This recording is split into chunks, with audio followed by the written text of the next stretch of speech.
Cerita yang akan Mang Ripan bawakan kali ini masih melanjutkan cerita yang kemarin yang berjudul Petaka Sejengkal Tanah, di mana cerita ini ditulis oleh Jasmine Pramestia, dan bagi yang ingin membacanya secara langsung bisa kunjungi link yang ada di deskripsi. Dan ini dia kelanjutan ceritanya. Suara kicau burung sudah terdengar di antara dahan-dahan pepohonan. Embun pagi masih menyisakan dinginnya di setiap dedaunan yang hijau.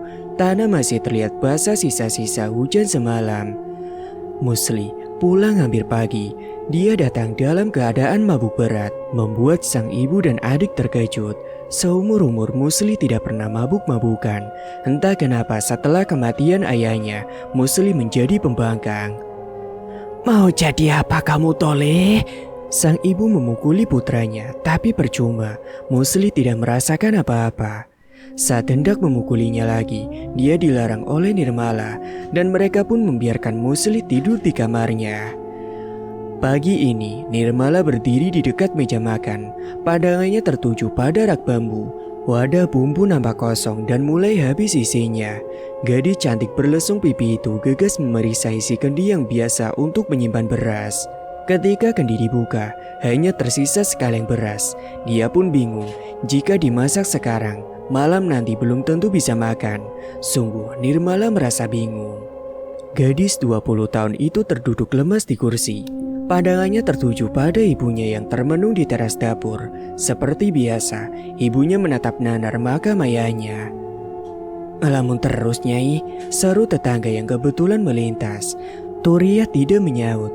Dia sibuk menembangkan tembang Jawa, menari seperti sinden yang sedang ada di atas panggung. "Wong edan, ditanya kok malah gak jawab."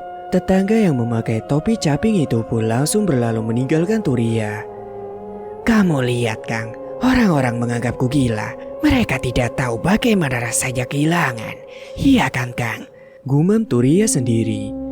Nirmala menggelengkan kepalanya. Dia prihatin atas perubahan sikap ibunya. Gadis cantik berusia 20 tahun itu menatap sang ibu. Dia baru menyadari perubahan wanita yang melahirkannya 20 tahun silam lalu. Tubuh ibunya menjadi kurus, wajahnya kusam dan juga berkulit dekil, rambut acak-acakan dan tidak pernah mandi. Mandi pun kalau dipaksa olehnya. Entah kenapa, dia melewatkan semuanya padahal sang ibu membutuhkan dukungan darinya. Tiba-tiba, terdengar suara orang beramai-ramai datang ke area pemakaman ayahnya. Nirmala melihat ibunya berlari mendatangi keramaian orang-orang. Dia pun menyusulnya. Tidak peduli perutnya yang lapar karena belum terisi makanan. Rupanya ketika Nirmala sampai di lokasi pemakaman ayahnya, di sana ada beberapa orang termasuk Juragan Karso, pengusaha kaya yang membeli tanah beberapa minggu lalu, dan ada Pak Tatang selaku RT di desanya. Dia tidak sendiri, melainkan ditemani beberapa ajudannya seperti para petinggi pejabat. "Jangan sentuh makam suamiku!" teriak Turia. "Tenang, Bu, kami sedang merundingkan masalah tanah ini, tolong jangan ribut dulu," kata Pak RT mencoba menenangkan. "Wong edan teko," sambar salah satu warga yang ada di dalam kerumunan orang-orang. Hati Nirmala sakit mendengar ibunya dihina, namun dia tidak berani membelanya karena orang yang berbicara usianya sama seperti usia ibunya. Nirmala tidak ingin dianggap tidak sopan kepada orang lain, terutama kepada orang yang lebih tua. "Tanah ini milik saya, surat dan keterangannya pun sudah ada di sini," terang Karso. Dia begitu yakin mengucapkannya. "Jangan asal ngomong kau, Karso. Dari dulu tanah ini sudah ada sebelum kamu tinggal di sini," geram Turia. Nirmala pun mulai ketakutan. Takutnya sang ibu dipermalukan ataupun diserang oleh orang-orang yang memiliki jabatan penting di desa tersebut. Apalagi ketika orang penting tersebut memiliki banyak uang. "Bu, ayo balik aja, Bu," bisik gadis berkerudung itu. Dia menarik lengan ibunya yang bersembunyi di balik tubuh gemuk Turia. Semua mata tertuju pada perempuan berambut keriting itu. "Kalau memang ini tanah milikmu, buktikan dengan menunjukkan surat kepemilikannya. Dari kemarin aku minta, kamu tidak berani menunjukkannya," sarkas Juragan Karso. Turia menelan ludahnya, bagai batu besar yang menindih tubuhnya. Ucapan Karso benar. Seharusnya perempuan setengah abad itu bisa membuktikan kepemilikan tanah yang ditempatinya, apalagi tanah tersebut berisi makam suaminya. Nirmala pun menarik tangan ibunya sembari menggeser posisinya untuk menjauh. Ibu tidak akan ikhlas, Duk. Ini tanah kita. Ibu tidak akan rela. Sampai mati pun ibu tidak akan rela, bisik Turia kepada Nirmala. Nirmala mengusap-ngusap punggung tangan ibunya yang keriput. Dia cemas dan juga khawatir. Di antara orang-orang tersebut, Nirmala baru pertama kali melihat seorang pemuda yang asing baginya. Tak sengaja dia bersitatap dengan pemuda tersebut. Gadis 20 tahun itu menunduk malu, menahan semburat merah di pipinya yang mulai memanas. Ada getaran di hatinya yang tidak bisa digambarkan. Pemuda tampan, berpostur tinggi bak atletis ternama, berkulit putih bersih dan juga terlihat sehat. Apa yang menjadi duduk permasalahan ini? Kok belum selesai-selesai juga? Tanya Pak RT. Karso, kamu jangan lupa tanah ini adalah milik keluarga Mendiang Parto. Aku tidak tahu persis kenapa bisa menjadi tanahmu. Atau jangan-jangan kamu membayar orang untuk mengklaim tanah ini ya? Tuduh Pak Tatang padanya. Pak RT, jangan asal nuduh dong. Coba saja dibaca surat tanahnya. Jelas-jelas ukurannya sudah tertulis di dalam kertas ini. Maaf Pak RT, saya tidak bermaksud membuat keributan di desa ini. Saya hanya ingin kejelasan dari kepemilikan tanah yang sebenarnya. Karena saya sudah membayar mahal tanah ini. Tanah sudah saya bayar berdasarkan ukuran dan juga keterangan di surat ini. Lah kok malah ada makam di sini, gimana toh? Tandas Pak Bahtiar yang tidak terima. Dia adalah pembeli tanah itu. Karsolap yang keladinya, ujar Pak Tatang. Loh, kok saya Pak RT? Kenapa bisa begitu? Perdebatan semakin panas membuat orang-orang yang hadir di sana pun ikut merasakan suasana hati yang panas. Karso tidak mau mengalah, Turia tidak mau melepaskan haknya begitu saja, dan Pak Bahtiar pun tidak mau dirugikan. "Pah," panggil pemuda di sampingnya. "Bicaralah, kamu mau bilang apa Bram?" tanya Pak Bahtiar. "Begini saja bapak-bapak," kata pemuda yang bernama Brahma. Dia menyela pembicaraan ketiganya. "Tanah ini tetap menjadi milik orang tua saya. Makam dibiarkan di sini. Urusannya Pak Karso dan Nyai Turia di akhirat sana. Mana yang benar, mana yang salah akan dipertanggungjawabkan di akhirat." Paparnya pada semua orang yang ada di situ. "Bagaimana Bu Tutur?" kata Pak RT meminta persetujuan. "Atau saya beli tanah yang ada makamnya, biar urusannya Bu Tutur kemudian dengan saya saja." Pak RT memberi saran yang membuat ibunya Nirmala menjadi kebingungan. Nirmala juga ikut bingung. Biasanya keputusan orang-orang tua di hadapannya itu ada maunya, seperti yang sudah-sudah. Ditambah lagi Pak Tatang merupakan duda terkaya di kampungnya. Nirmala curiga jika ada udang di balik batu. Bisa saja kan uang yang berbicara. Jangan-jangan Pak Tatang meminta balas budi karena kebaikannya. "Oh, tidak bisa. Tanah ini sudah milik Pak Bahtiar dan makam ini harus dibongkar dan dipindahkan ke pemakaman umum. Tanah ini milik saya dan itu adalah mutlak. Saya yang akan berurusan dengan Nyai Turia. Toh buktinya juga sudah ada di surat ini dan sudah menjelaskan beberapa ukurannya." Juragan Karso tersenyum sangat licik. Dia tahu maksud Pak RT. Dia tidak akan rela jika Nirmala jatuh ke dalam pelukan RT duda tersebut. "Cukup!" teriak Brahma, anak dari pengusaha kaya itu. "Maaf jika saya berkata kasar, tapi tanah ini adalah milik orang tua saya.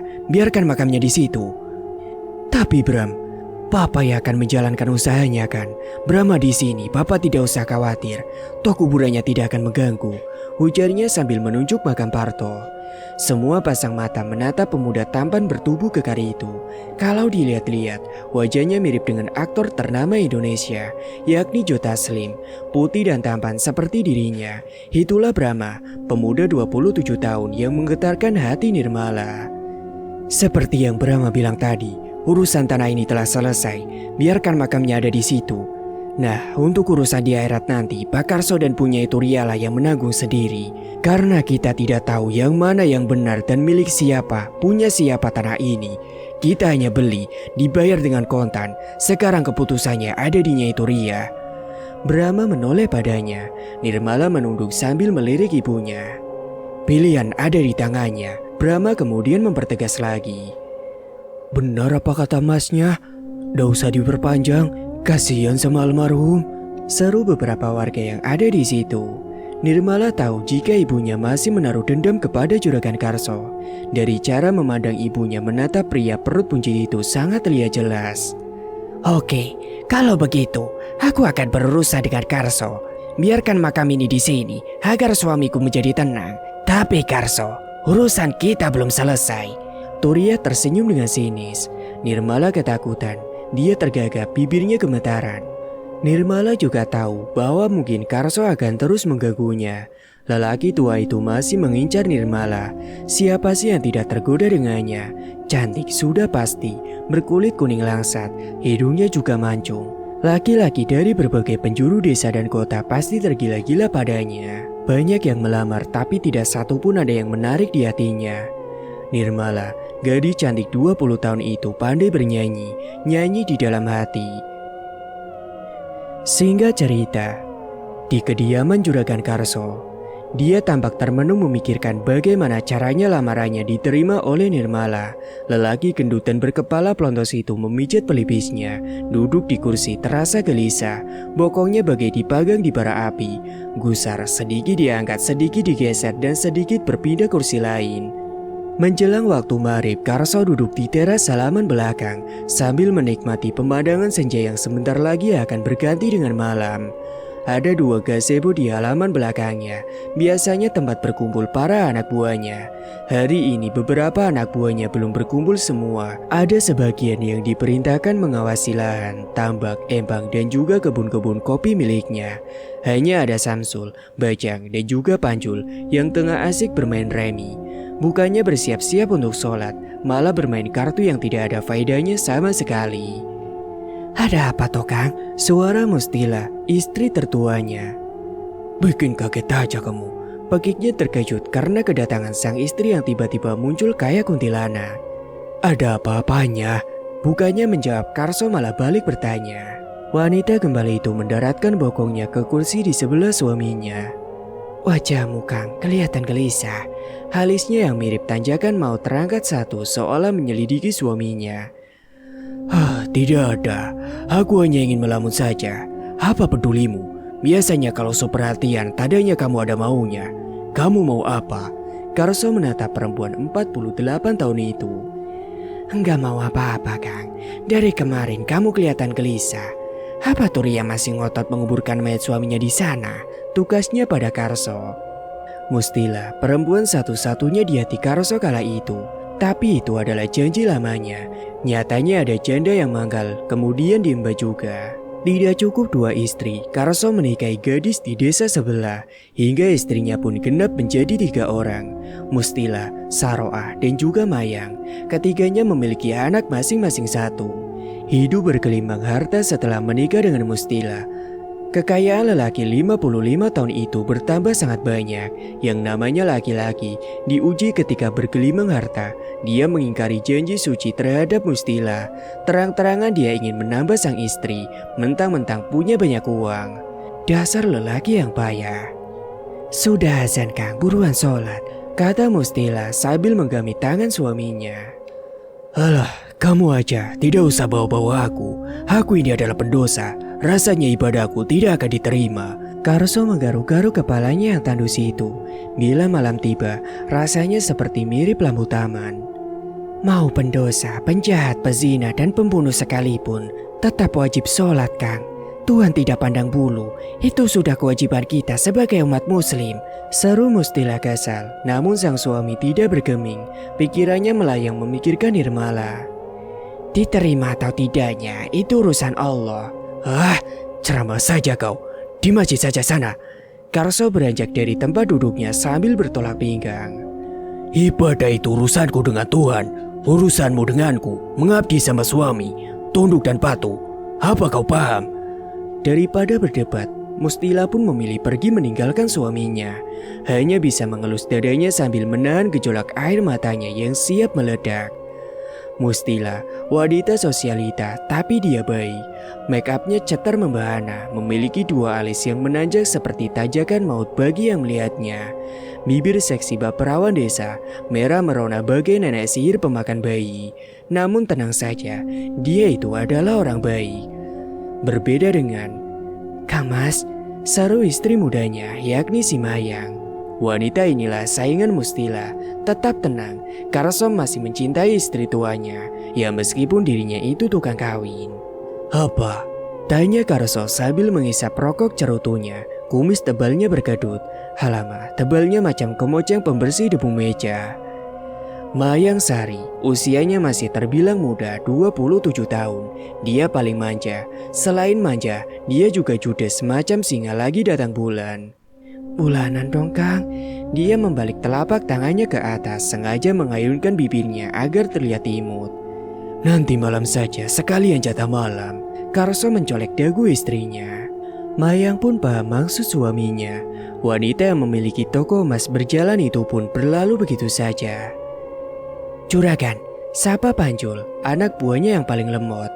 Apa Jul? Dua temannya kemudian menyusul Panjul. Juragan lagi mikirin Nirmala ya? Tanya Panjul, lelaki yang dipenuhi jamur kuli di punggungnya. Saya sudah ada ide Juragan, timbal si Samsul. Lelaki berkulit gelap itu membisikkan sesuatu ke telinga Juragan Karso. Bagaimana Juragan? Karso pun mengangguk. Ya sudah, kalau begitu besok malam. Baik Juragan.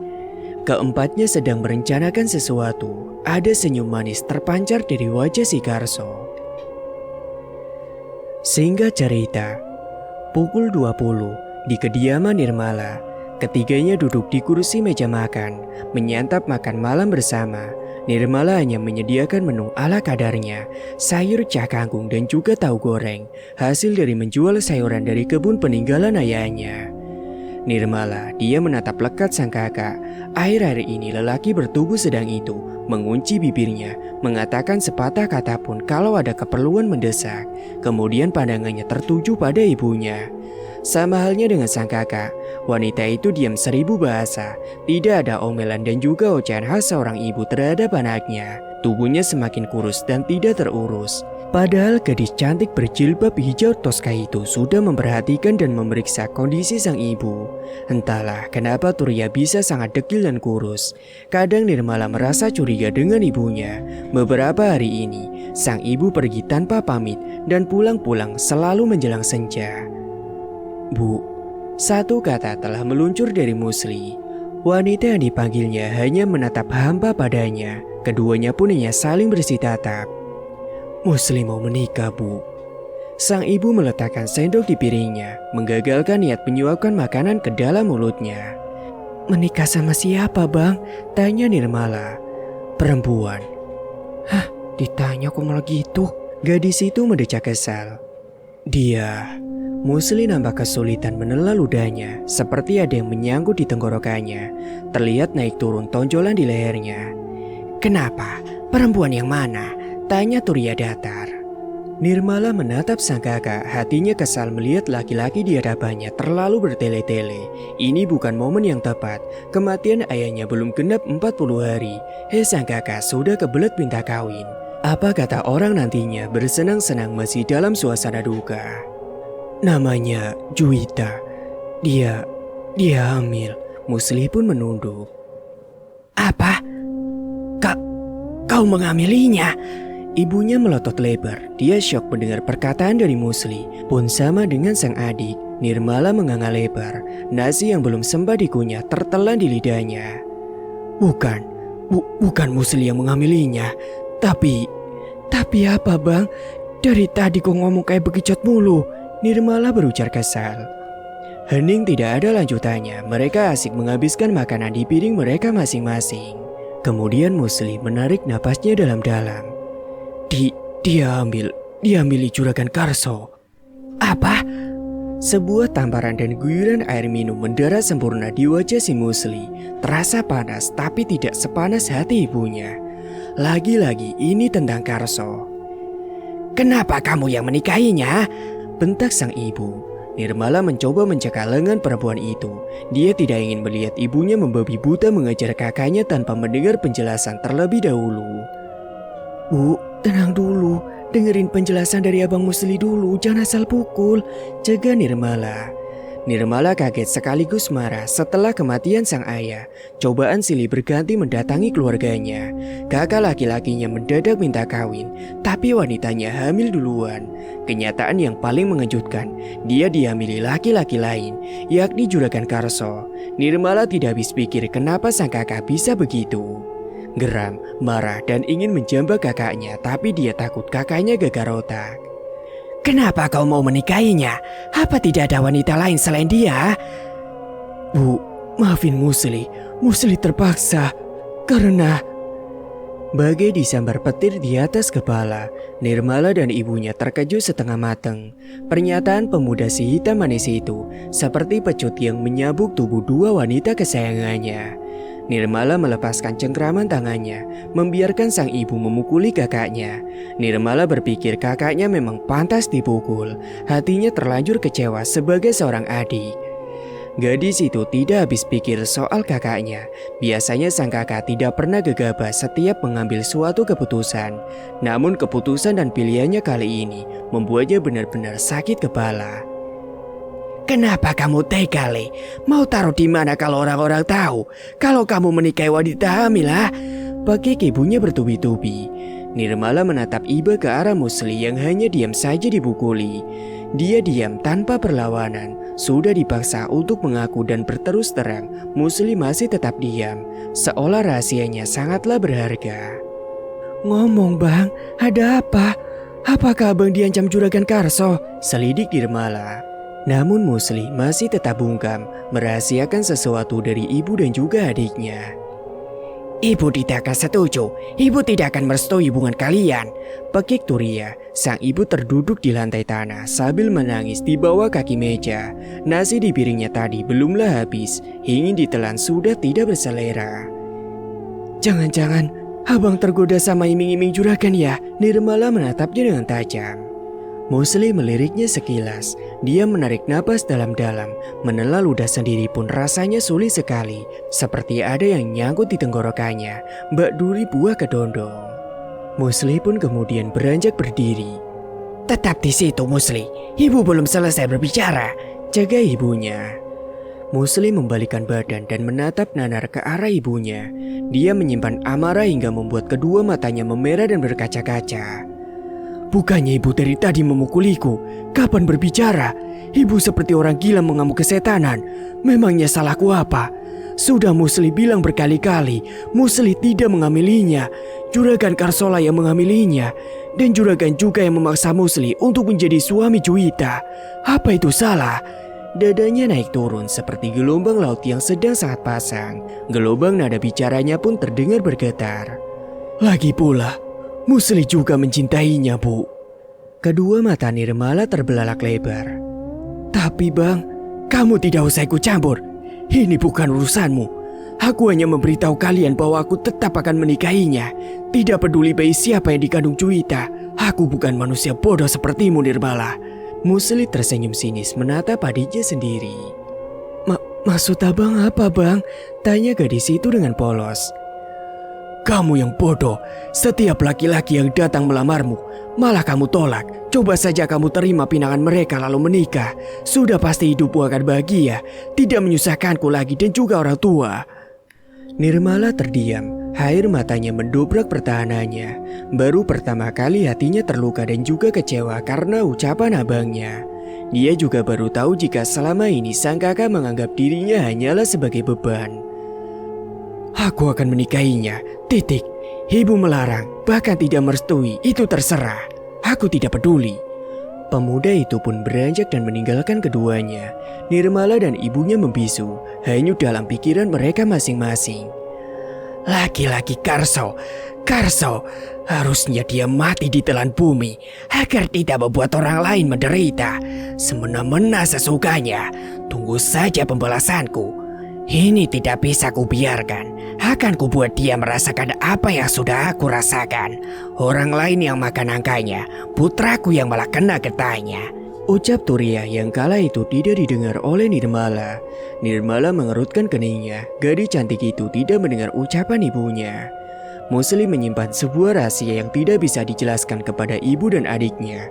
Karena malam itu, sebelum dia mabuk, yakni Musli ingin menemui Juwita, wanita tambatan hatinya. Memang dia bukan kekasihnya Musli. Pemuda 25 tahun itu hanya sebatas menyukai dan menaruh perasaan diam-diam. Pemuda berkulit sawo matang tapi taman itu tidak berani menyatakan cinta kepada Juwita. Alasan terberatnya adalah karena perbedaan kasta yang sangat jauh. Juwita, gadis seumuran adiknya yang memikat hatinya. Gadis bermata belo dan bertubuh semampai. Dia terlahir dari keluarga serba ada. Kedua orang tuanya sangat galak dan memilih serta memilah pasangan putrinya yang cocok. Jadi tidak sembarangan. Itulah yang membuatnya Musli ciut seketika. Perjalanannya ke desa sebelah menuju rumah Juwita dihadang oleh sekawanan juragan Karso yang ada di rumah kosong. Pada saat itu, mereka dalam keadaan mabuk. Musli kala itu dipaksa untuk meminum walaupun hanya 1 tenggak, namun dia tetap menolak. Musli terkejut ketika mendengar suara teriakan dan juga erangan laki-laki. Satu hantaman melayang pada tengkuk lehernya. Musli tersungkur, dia diseret dan dipaksa untuk masuk. Sesampainya di dalam rumah kosong itu, ternyata sudah ada juragan Karso yang sudah telanjang dan juga wanita pujaannya, yakni Juwita. Tidak begitu jelas karena hanya sebuah senter menjadi penerang di ruang kosong ini. "Kang," Juwita menangis sambil menutupi pakaian yang ditarik paksa oleh juragan Karso. Halo Musli, ini gadismu. Ya, maaf, aku telah mendahuluimu, ucap Karso enteng sambil menyisir kumisnya yang tebal dengan kedua jarinya. Ya, Juwita sedang digauli oleh Karso. Entah sudah berapa kali sampai membuat gadis itu menjadi hamil. Kemudian terjadilah salah paham antara Musli dan Juwita. Pemuda 25 tahun itu merasa dihianati. Dia pun memutuskan untuk pergi. Tapi anak buah Karso menjegalnya dan mencekoki dengan minum-minuman keras. Tapi tidak sampai di situ. Samsul dan Bajang melucuti pakaian Musli. Juragan Karso tertawa terbahak-bahak sambil mengenakan celananya lagi. Musli pun kemudian mulai sempoyongan. Bawa dia padanya. Karso menatap Juwita. Bajang dan Samsul pun menyeret Musli ke hadapan Juwita. Selain mereka, ada 2 orang laki-laki dewasa di tempat ini. Musli pasrah, dia tidak berani memberontak.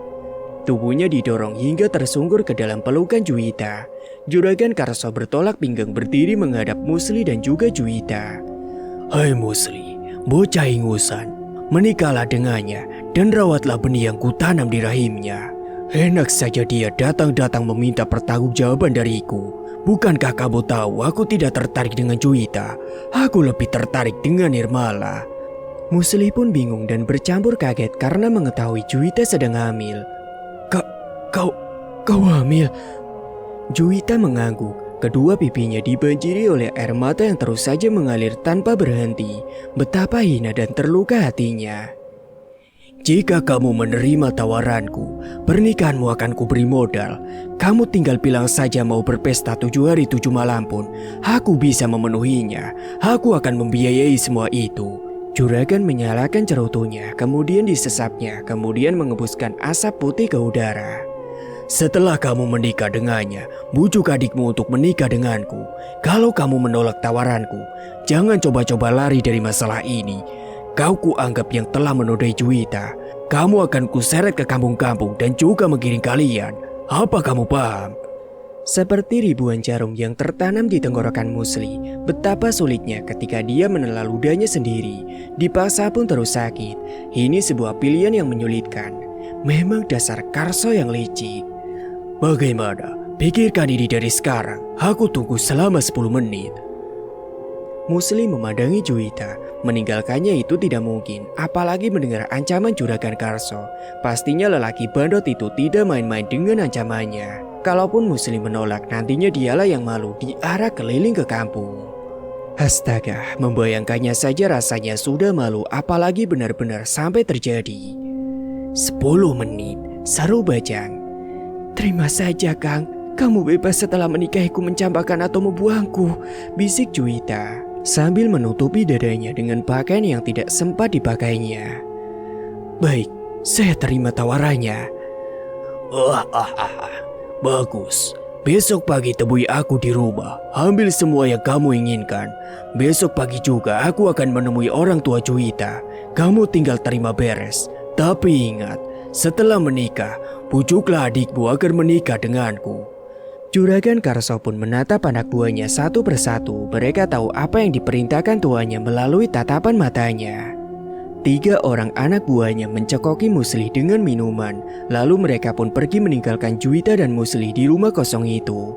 Muslih pun tumbang. Juwita ketakutan, dia pun bergegas untuk memakai pakaian kemudian berlari, melarikan diri agar tidak terjadi sesuatu. Dan singkat cerita, pukul 10 malam, Nirmala tidak bisa tidur. Dia masih mengawasi ibunya di teras belakang. Perempuan yang melahirkannya itu seperti biasa hanya duduk mengawasi makam suaminya. "Sampai kapan kamu mau mengawasi ibu di sini? Tidurlah kalau sudah mengantuk," ucap ibunya. Kedua mata Nirmala memang sudah terlihat merah menahan kantuk. Jika dia tidur takutnya ibunya malah kabur. "Ibu tidak akan kemana-mana. Siang dan malam ibu hanya menjaga makam ayahmu. Ibu juga ingin ayahmu bangkit lagi kalau bisa." Nirmala pun menggeleng heran. "Orang yang sudah mati tidak akan hidup lagi, Bu." "Terserah apa katamu, aku tidak peduli." Karena matanya mulai berat, Nirmala pun memutuskan untuk tidur di kamarnya. Tidak butuh waktu yang lama, gadis itu pun kemudian sudah terlelap. Setengah jam kemudian, Turia berjalan mengendap-endap. Dia mengambil sebuah senter di atas lemari, kemudian merapatkan selendang yang ada di kepalanya untuk menutupi lehernya.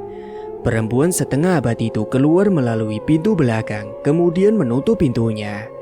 Turia menyusuri jalan kebun yang kini menjadi milik Pak Bahtiar. Hampir setiap malam Turia pergi menemui seseorang. Entah siapa yang ditemuinya. Apakah itu Juragan Karso? Tapi itu tidak mungkin. Lalu siapa?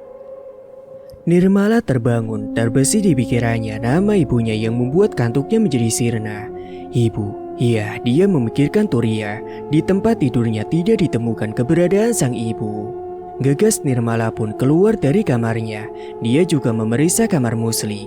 Ketika dibuka pintu kamarnya, sang kakak pun tidak ada di sana. Hanya sebuah bantal guling lusuh dan juga lembek yang ada di tengah-tengah kasur. "Ibu," Nirmala berseru sambil menuju dapur. Dia terkejut tak mendapati ibunya di teras dapur dan juga pintu dalam keadaan tertutup. "Bu," panggilnya sekali lagi. Nirmala pun panik. Cepat-cepat pintu dibuka berharap ibunya ada di dekat makam sang ayah. Namun sial, tidak ada siapa-siapa di sana. Hanya ada lampu minyak tergantung di kayu yang ditancapkan dekat dengan patok kuburan. Turia tidak ada di sana, benar-benar sepi. Jantung Nirmala berdebar-debar seketika. Ibunya menghilang. Langkah kakinya terbuka lebar seperti orang yang sedang tergesa-gesa. Gadis berlesung pipi itu kembali ke kamar untuk mengambil kerudungnya. Dia juga mencari-cari senter tapi tak juga menemukannya. "Ibu, jangan-jangan ibu pergi ke hutan lagi," gumamnya sendiri. Tidak kehabisan akal, Nirmala mencari obor yang biasa digunakan ayahnya di dapur. Obor panjang, terbuat dari bambu tersebut, masih tergantung di dinding dapur.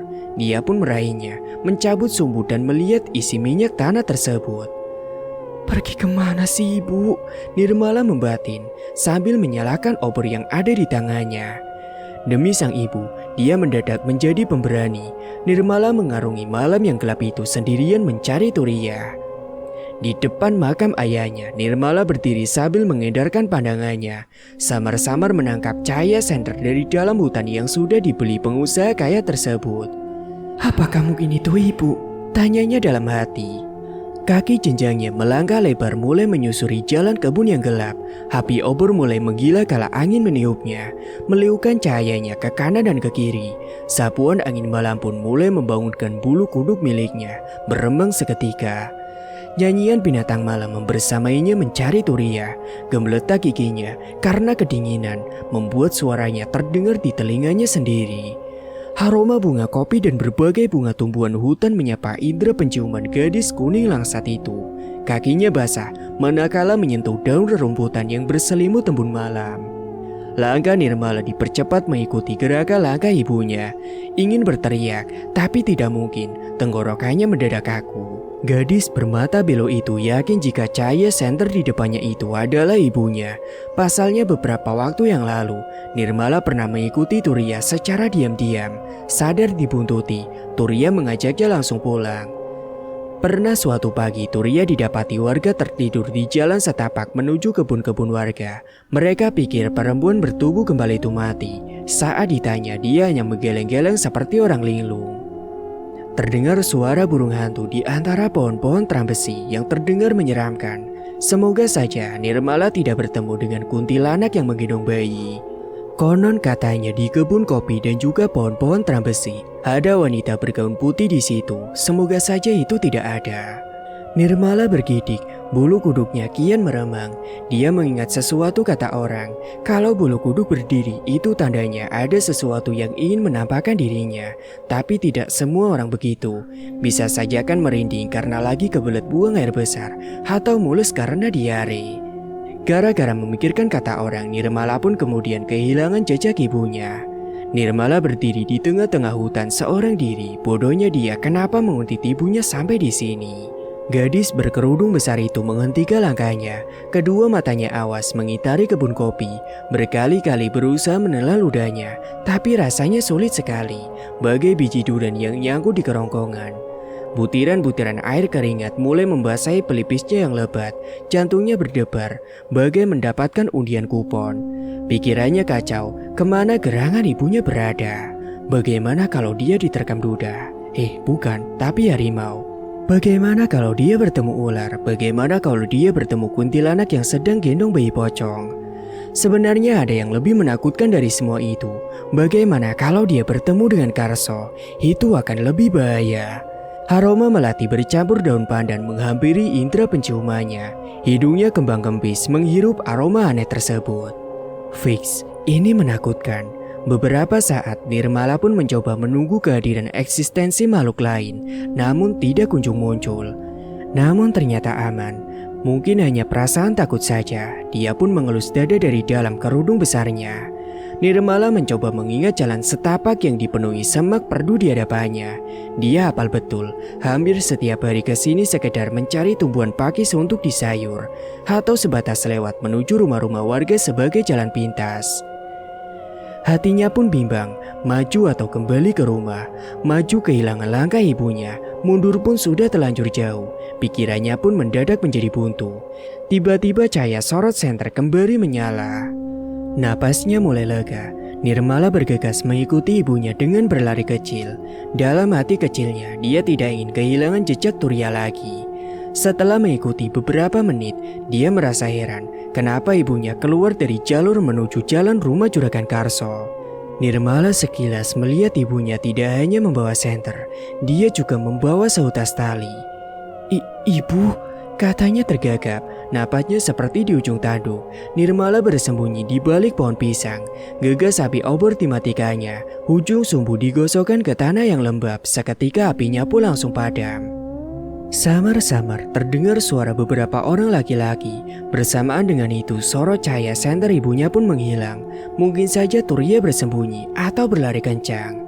Nirmala terjebak. Kembali tidak mungkin. Sudah sejauh ini dia mengikuti ibunya, apalagi api obor sudah dimatikan. Astaga, aku bodoh. Kenapa ngikutin ibu? Gumamnya sendiri. Nyanyian binatang kecil penghisap darah mulai mengerubutinya. Beberapa bagian tubuhnya digigit hewan keturunan vampir itu. Juragan, ada penyusup. Wanita gila itu datang lagi ke sini, teriak seseorang. Sontak jantung Nirmala berdebar-debar kencang. Dia pikir dia yang diteriaki. Gadis bermata belok itu membekap mulutnya. Bagaimana tidak, dia nyaris berteriak manakala tangannya memegang binatang berlendir di pohon pisang itu. Beberapa orang terlihat berlari mengejar ibunya. Ya Allah, ibu. Nirmala benar-benar terjebak. Maju kena, mundur apalagi. Napasnya mulai terasa sesak karena debaran jantung seakan mendobrak dinding dadanya. Perih dan dingin napas yang keluar dari rongga hidung mancungnya. Keringatnya bercucuran membanjiri dahinya. Semuanya hening. Orang-orang yang berlari mengejar ibunya pun sudah terlihat menjauh. Gadis berkulit langsat itu keluar dari persembunyiannya setelah memastikan kanan dan kirinya sudah aman. Nirmala menyusul segerombolan orang yang berlari mengejar ibunya. Sepertinya di antara orang-orang tersebut ada Juragan Karso. Lindungi ibu hamba ya Allah. Seraya berkata, dia pun berlari sangat kencang. Air mata tak mampu ditahan lagi. Tubuhnya gemetaran bercampur takut. Kejar wanita gila itu. Tangkap hidup-hidup ataupun mati. Bawa dia ke hadapanku juga. Titah Juragan Karso, suaranya menggelegar membelah malam. Baik Juragan. Mereka berlari melewati rumah-rumah warga yang sepi. Pastilah tidak ada orang yang lagi beraktivitas keluar. Semua orang warga desa Bukit Batu tahu betul jika malam tiba dan semakin larut, saatnya Juragan Karso dan antek-anteknya berkeliaran. Kalau mereka sudah keluar dari peredaran, ada saja yang akan dibuat. Mata yang buta, telinga yang tuli, semua orang bungkam, pura-pura tidak tahu, pura-pura tidak mendengar apa yang telah dilakukan Juragan Karso dan juga anak buahnya.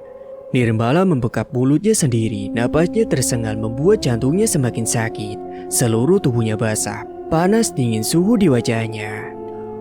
Hei perempuan gila, menyerah sajalah kau. Nirmala kebingungan, dia harus apa? Mustahil mencari pertolongan orang-orang desa kalau bukan pertolongan dari Allah.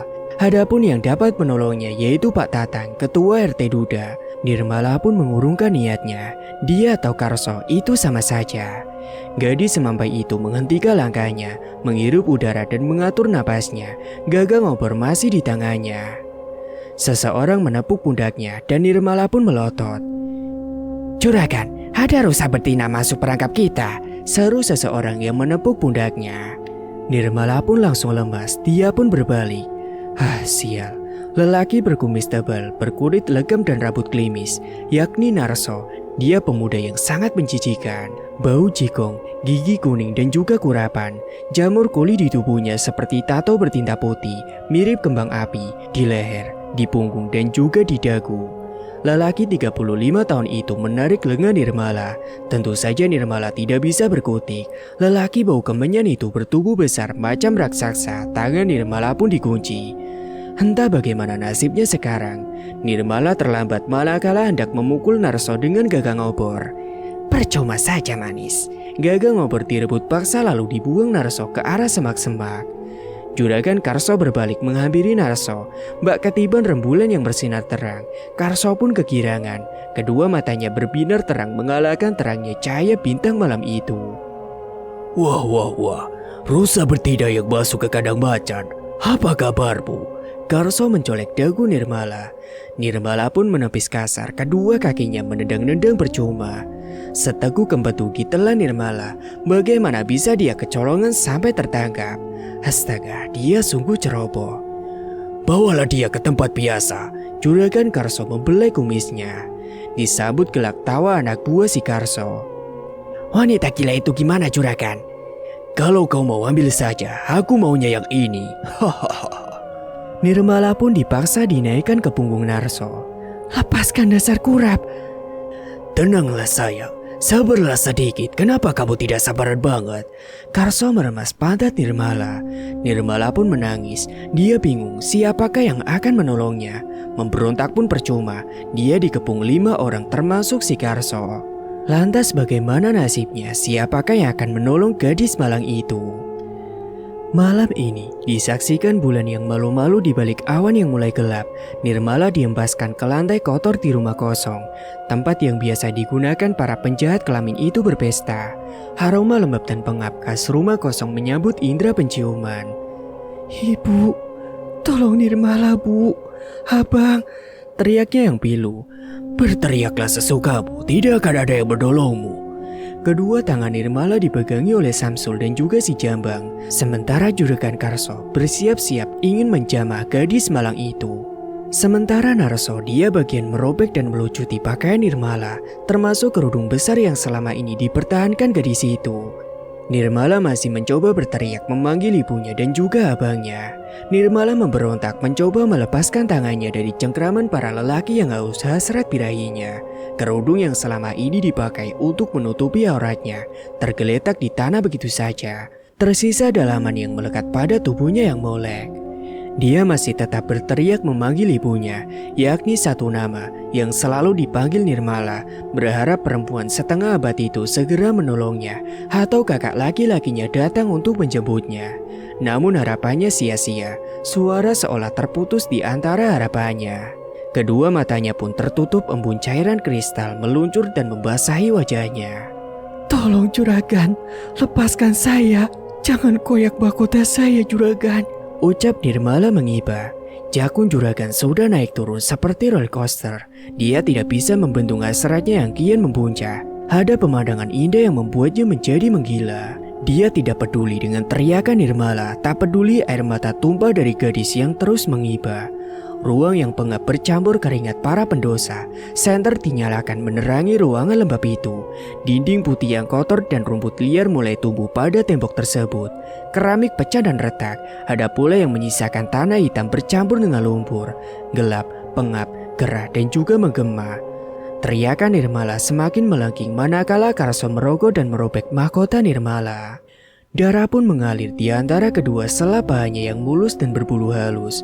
Juragan Karso berhasil merampas masa depan Nirmala dengan brutal. Nirmala membisu seketika, derai air mata tak mampu dibendung lagi. Untuk apa? Percuma, itu sia-sia. Gelak tawa para laki-laki pendosa menggema gegap gempita memenuhi ruangan ini sekaligus membelah keheningan malam itu. Sebentar lagi, Karso telah sampai puncak kenikmatan. Namun tiba-tiba, sebilah pisau menancap di kepala Sinarso. Lelaki bau jigong itu menggelepar. Juragan! Mbak Ikan yang kehabisan oksigen, pisau mengkilat dan tajam itu merebut paksa nyawa lelaki yang dipenuhi jamur kulit itu. Mata pisau yang tajam menembus otaknya seketika. Jambang dan Samsul lari tunggang langgang, disusul dengan Karso. Dia hampir terjungkal karena celananya belum terpasang dengan benar. Pusaka milik Karso pun meredup seketika. Semua orang lari terbirit-birit meninggalkan rumah kosong tempat para pendosa yang biasa meniti kebiadaban. Tubuh Narso tidak bergerak lagi. Darah merah nan segar mengalir dari sela-sela pisau yang membelah tempurung kepalanya. Amis pun menguar ke udara. Kemudian setelahnya Nirmala pun menjerit dengan kencang, membuyarkan sekelompok hewan malam yang berkeliaran di situ. Dia menangis sambil mengenakan pakaian seadanya dan meraih seonggok kerudung yang dibuka paksa oleh kawannya yang bisa disebut binatang juga. Meskipun pada dasarnya mereka manusia, tapi tak layak disebut sebagai manusia. Toria berdiri sambil menatap tajam ke arah putrinya. Dia bukannya marah pada gadis yang sibuk menutupi tubuhnya, namun marah karena tidak bisa menjaga Nirmala. Marah kepada Karso karena telah merenggut kebahagiaannya, merenggut masa depan putri satu-satunya. Karso, dia pantas mendapatkan hukuman yang juga setimpal. Jika hukum di dunia tidak bisa merenggut nyawanya, maka di akhirat akan lebih pedih membinasakannya. Sang ibu pun jatuh bertekuk lutut di hadapan putrinya. Sementara Nirmala bungkam seakan ingatannya belum kembali. Kesadarannya masih terbang bersama Karso, laki-laki tua bandot yang telah memporak-porandakan kesuciannya. Tangis pecah, hati yang sakit, jiwa yang hancur melebur seketika menjadi satu semua. Maafkan ibu, Dok. Toria berusaha mendekati putrinya, berusaha memeluknya, tapi sang anak menolak. Nirmala mencoba berdiri sambil menahan perih yang tidak terkira rasa sakitnya. Tatapan kedua matanya sedikit ngeri melihat seonggok tubuh lelaki penuh kurap itu. Narso ditinggal teman-temannya. Dia mati dengan pisau menancap di kepala dan menembus otaknya. Matanya melotot bak menikmati betapa sakitnya dicabut nyawanya. Tubuh Nirmala sempoyongan sekaligus menahan perih pada luka robek yang tertoreh di organ intimnya. Ibu bantu, Dok. Nirmala tak menolak saat ibunya memapah tubuh putrinya. Mereka pun kemudian keluar dari tempat terkutuk itu. Di balik tembok, seseorang bersembunyi dengan tatapan mata berkaca-kaca. Lalu dia berlari kencang mengikuti langkah kakinya. Di sepanjang perjalanan yang gelap, Nirmala bergulat dengan pikirannya sendiri. Bagaimana bila Narso mati? Ibunya kah yang membunuhnya? Tidak mungkin. Saat Narso tergeletak, ibunya tidak ada di sana. Kejadiannya begitu singkat. Jadi Nirmala tidak tahu persis siapa yang melempar pisau itu hingga menancap di kepala si Narso. Tapi Nirmala Gamang benar-benar bingung. Apakah benar apa yang dikatakan orang-orang jika ibunya itu gila? Tak jarang mereka menemukan ibunya dalam keadaan yang memilukan. Kadang pula dalam keadaan kotor berlumpur tanah. Kadang berlumuran darah. Mungkinkah selain ibunya gila, dia juga seorang pembunuh? Seperti malam ini, kenapa tiba-tiba Narso mati? Nirmala menggeleng pelan menepis semua keraguannya itu. Air matanya tak bisa dibendung lagi, benar-benar bocor. Bagaimana caranya menghentikannya? Bulir-bulir bening itu terus menjebol pertahanannya. Mereka seolah tahu dengan perasaan dan suasana hatinya. Tentunya tak perlu izin terlebih dahulu pada pemilik binar mata sendu itu. Sakit, Bu. Nirmala meringis, cairan kental terasa basah di antara kedua sela-sela pahanya. Turia tidak bisa berkata-kata, antara ini semua salahnya atau sudah takdir. Dia bergeming, pun memikirkannya bagaimana bisa Nirmala sampai jatuh ke dalam perangkap juragan bangsat itu. Karso, tidak akan kubiarkan dirimu. Dia harus menerima sebuah pembalasanku, ucap Turia dalam hatinya. Nirmala menatap perempuan setengah abad itu, pandangannya buram dan juga mengabur, dan kepalanya sudah terasa berat dan juga berputar.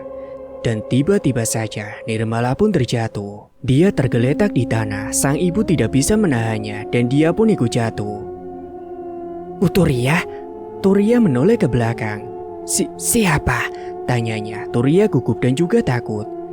Saya Bram, Bu. Mari saya bantu. Dia adalah Bramantio, pemuda tampan dari kota, datang menolong Nirmala. Untungnya dia datang, seandainya dia tidak datang, bagaimana dengan nasib Nirmala? Sementara jarak rumah mereka masih sangat jauh. Dan singkat waktu, pukul 4 subuh, Nirmala terbangun dari pingsannya. Dia mengerjapkan kedua matanya, menyapu bersih pada ruangan yang tidak asing baginya. Dia mendesis kesakitan manakala peri masih menyiksanya. Udah bangun, Dok. Alhamdulillah. Turia muncul dari pintu membawa teh manis yang hangat. Nirmala kebingungan, dirinya sudah berganti pakaian dan berada di atas ranjang. Nah, Bram datang dan menolong kita. Suara ibunya datar dengan tatapan matanya yang sendu. Gadis 20 tahun itu menelan ludahnya. Pupus sudah harapannya menaruh hati pada pemuda pujaannya. Dia putus asa, siapa yang sudi padanya yang kini sudah ternoda. Nirmala menunduk, bulir air matanya lagi-lagi terjun tanpa meminta izin dulu padanya. Wes, Do, jangan sedih, kata Turia. Dia memeluk tubuh putrinya yang bersuhu panas itu. Nirmala jatuh sakit, sakit hatinya, sakit jiwanya, dan juga sakit mentalnya. Bagaimana cara mengembalikan kekuatan hatinya? Tangisnya pun pecah di dalam pelukan sang ibu. Hati ibunya hancur seketika, hancur sehancur-hancurnya. Tubuhnya bergetar, diam-diam dia pun mengepalkan tangannya. Ada apa, Bu? Tiba-tiba suara Muslim mengejutkan Nirmala dan ibunya. Muslim menghampiri adiknya, gegas dia menempelkan telapak tangannya ke dahi Nirmala. Pemuda 25 tahun itu mendelik seketika. Kamu sakit, Dek? Tanyanya khawatir. Nirmala bungkam menatap wajah kakaknya. Kenapa pemuda berkumis tipis itu tiba-tiba mendadak berubah? Kemarin kasar dan juga arogan. Kenapa sekarang mendadak perhatian dan khawatir terhadap Nirmala? Nirmala, ucap ibunya menggantung. Ada apa, Bu? Ada apa dengan Nirmala? Muslim memandangi mereka satu persatu. Nirmala menggelengkan kepalanya pelan, berharap sang ibu tidak memberitahukan kepada kakaknya atas apa yang telah menimpanya. Bu, nanti malam Musli dan Juwita akan ijab kabul, ucapnya kepada sang ibu. Sungguh dasar manusia keparat. Nirmala terkena musibah, sang kakak malah mau menikah. Kedua mata perempuan itu pun melotot tak percaya. Sesendok kembatu ditelan Nirmala seorang diri terbesit di dalam pikirannya. Bagaimana kalau dia bunuh diri saja, berharap jika mati nanti dia menjadi arwah gentayangan. Nirmala bungkam, dia ingin menyampaikan sepatah kata pada perempuan yang telah melahirkannya. Namun lidahnya keluh dan kaku, seandainya pun disampaikan, rasanya akan menambah luka pada perempuan setengah abad itu. Bagaimana, Bu? Apakah Ibu bisa? Tanya Muslim membuyarkan lamunan ibunya. Nirmala melirik kakak laki-lakinya dengan tatapan tak suka. Apa dia tidak punya firasat dan perasaan terhadap adiknya? Apa dia tidak bisa membuka matanya dengan lebar? Cobalah lihat, Nirmala, saat ini dia membutuhkan kekuatan mental, dukungan orang-orang terkasih. Namun Musli sang kakak malah hanya memikirkan dirinya sendiri. Lagi dan lagi, air matanya pun mengalir tanpa diminta. Ibu tidak ada persiapan, Le. Ibu tidak punya uang. Uangnya hanya cukup buat makan kita hari ini. Ibunya mencoba menerangkan kepada putranya. Ia betapa gundah hatinya, gamang dan juga bimbang. Nirmala memalingkan wajahnya pada dinding yang mulai rapuh, serapuh hatinya saat ini. Ibu tenang saja, semua sudah disiapkan, tinggal ijab kabul saja, ujar pemuda berkumis tipis itu. Nirmala dan ibunya berpandangan, keduanya bersamaan menatap pemuda tampan itu. Jadi nanti malam bersiap-siap saja, temani Musli ke rumah orang tua Juwita. Ibu jangan khawatir. Musli menepuk-nepuk pundak ibunya. Gadis 20 tahun itu pun semakin bingung. Dan dari mana kakaknya? Bukankah tidak ada uang? Dan dari mana kakaknya mendapatkan uang untuk biaya ijab kabul? Sementara keluarga Juwita dikenal keluarga yang terpandang. Masa mereka datang dengan badan saja? Itu tidak mungkin. Musli melenggangkan kakinya hendak pergi. Tunggu, jaga ibunya. Nirmala memandangi ibunya, entah apa yang akan dilakukan perempuan setengah abad itu. Dapat dari mana le uangnya? Tatapan ibunya tajam pada kakaknya. Sang kakak tersenyum. Kalaupun ibu tahu, pasti ibu akan menolak. Jadi lebih baik nanti malam ibu datang saja ya, sama Nirmala juga. Musli mau siap-siap sholat subuh dulu. Musli pun berlalu meninggalkan dia dan juga ibunya. Kepala Nirmala mendadak pening, gadis berkulit kuning langsat dan bersih itu pun ikut penasaran. Dari manakah sang kakak mendapatkan uang itu? Sementara pemuda itu hanya buruh tani yang mana gajinya tidak seberapa. Pergi pun tak pamit, bahkan pulang pun tidak tahu waktu. Sudahlah Nirmala, itu bukanlah prioritasmu saat ini. Nasib dan masa depanmu lebih penting dari sekarang. Nirmala pun menangis lagi, dia menggigit bibirnya agar suara tangisnya tak pecah. Duk, suaranya bergetar, sang ibu memeluknya, dia pun ikut menangis. Jangan menangis, Duk, hapus air matamu. Tunggu saja, semua ada balasannya, bisik ibunya. Nirmala pun bungkam. Dan singkat waktu, pukul 6 pagi, warga desa gembar karena menemukan mayatnya Narso di rumah kosong itu. Jenazahnya sudah digerubungi semut dan darahnya pun juga mulai mengering. Nirmala dan ibunya pura-pura terkejut saat tetangganya datang memberi kabar. Padahal di balik kepura-puraan mereka, ada hati yang terluka.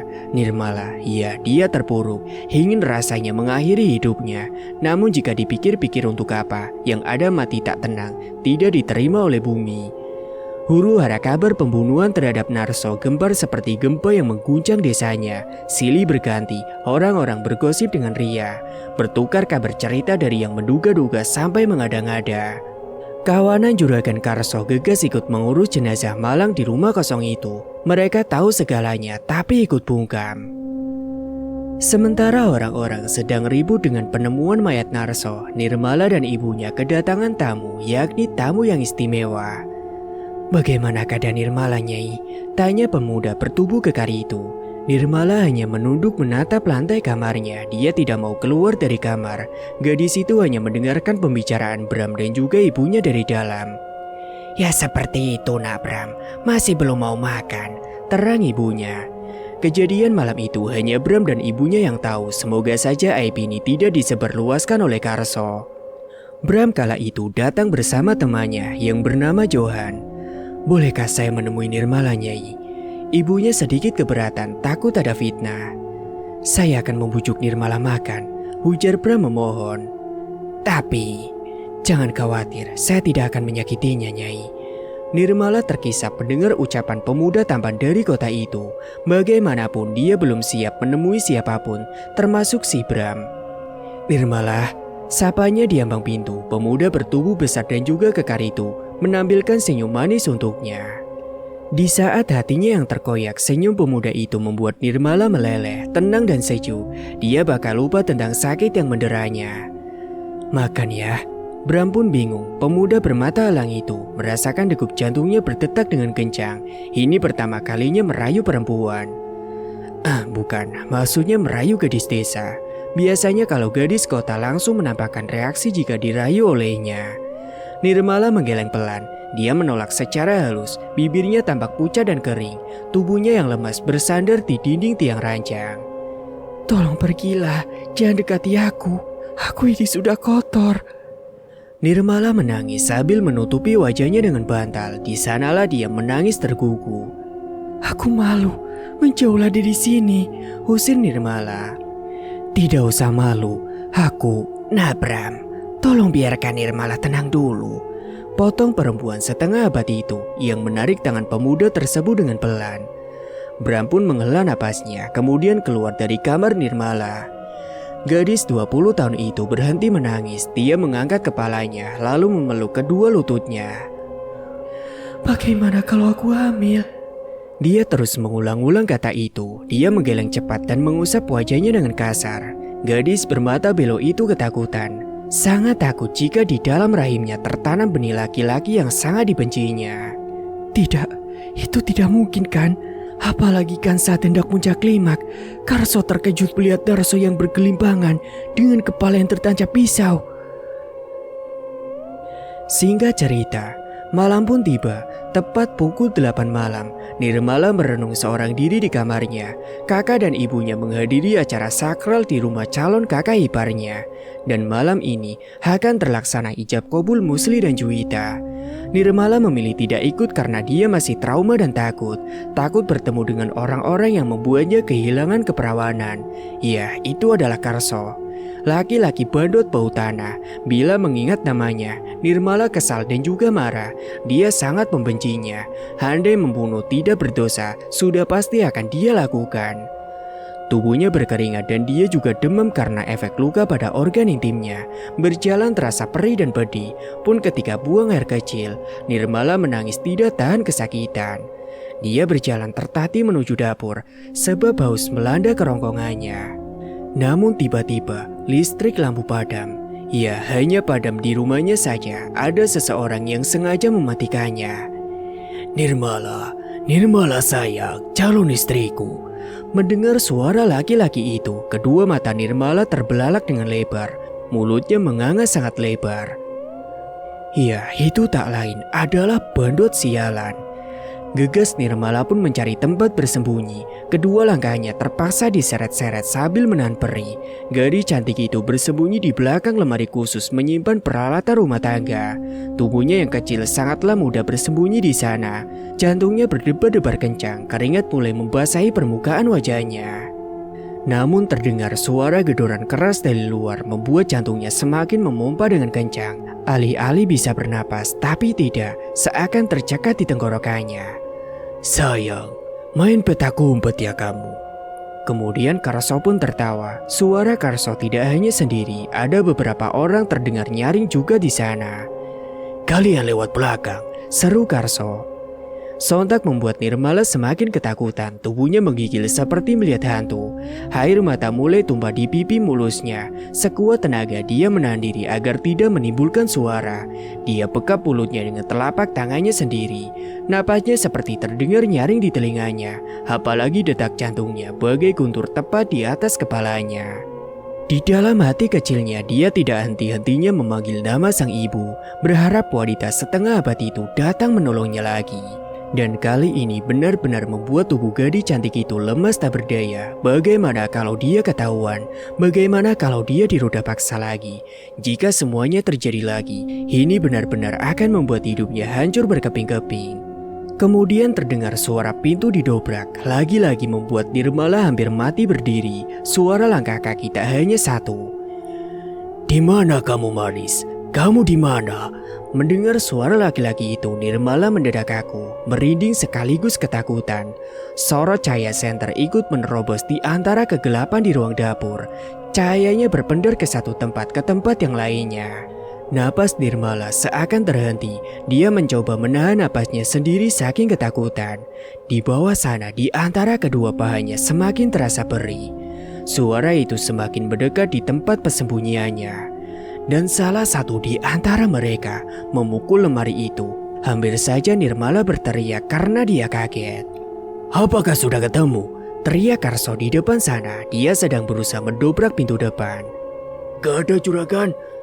Cepat cari dia sampai dapat. Cari di semua tempat. Di lemari bila perlu. Detak jantung kian meningkat. Sesak napasnya. Peluh semakin membanjiri tubuhnya. Udara terasa panas. Tapi telapak tangannya terasa membeku bagaikan sebuah salju.